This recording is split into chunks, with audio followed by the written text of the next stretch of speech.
আজকে আমি বানিয়েছি 1 প্লেট বিরিয়ানি। আরে না না, আসল নয়, ক্লে দিয়ে। তো প্রথমেই বানিয়ে নিচ্ছি আমি চিকেন লেগ পিস। প্রথমে পেপার দিয়ে চিকেন লেগ পিসের শেপটা বানিয়ে নিচ্ছি। এর উপরে এবার একটা অ্যালুমিনিয়াম ফয়েল দিতে হবে। আমি তো এখানে সেই ডেয়ার মিল্কের গোল্ডেন কালারের ফয়েল থাকে না, ওইটা দিয়ে দিয়েছি। ওই ফয়েলের উপর আবার ক্লে দিয়ে ঢেকে দেবো। এই চিকেন লেগ পিসটায় চিকেন নেই, শুধু পেপার আর ক্লে আছে।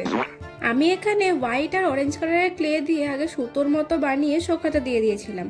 পরে ওগুলো শুকিয়ে যাওয়ার পর কেটে কেটে বিরিয়ানিগুলো বানিয়েছি। আমার মতো তোমরাও যারা যারা বিরিয়ানি খেতে ভালোবাসো তারা কিন্তু অবশ্যই কমেন্টে জানিও। হ্যাঁ, এবার যারা যারা আমার মতো খেতে ভালোবাসো তাদের সব খাবারই পছন্দের খাবার। এবার একটা স্টিলের বাটি নিয়ে ওর মধ্যে পেপারগুলোকে একটার উপর আরেকটা গ্লু করে একটা পেপারের বাটি বানিয়ে নিলাম। এবার ওই পেপারের বাটিটায় সাদা রং করে বিরিয়ানিগুলো যে বানিয়েছিলাম ওইগুলো আটকে নেব। এখানে আমি বিরিয়ানির সাথে দুটো চিকেন লেগ পিস, স্যালাড আর ডিমও বানিয়েছি। সবার শেষে গিয়ে মনে পড়ছে মোস্ট ইম্পর্টেন্ট জিনিস, আলু। ওইটাই তো বানানো হয়। যাই হোক, কি আর করা যাবে। তবে তোমাদের এই আলু ছাড়া বিরিয়ানিটা কেমন লাগলো অবশ্যই কিন্তু কমেন্টে জানিও, এবং ভিডিওটি ভালো লেগে থাকলে লাইক এবং চ্যানেলটি সাবস্ক্রাইব করতে ভুলো না। দেখা হচ্ছে আবার নেক্সট ভিডিওতে।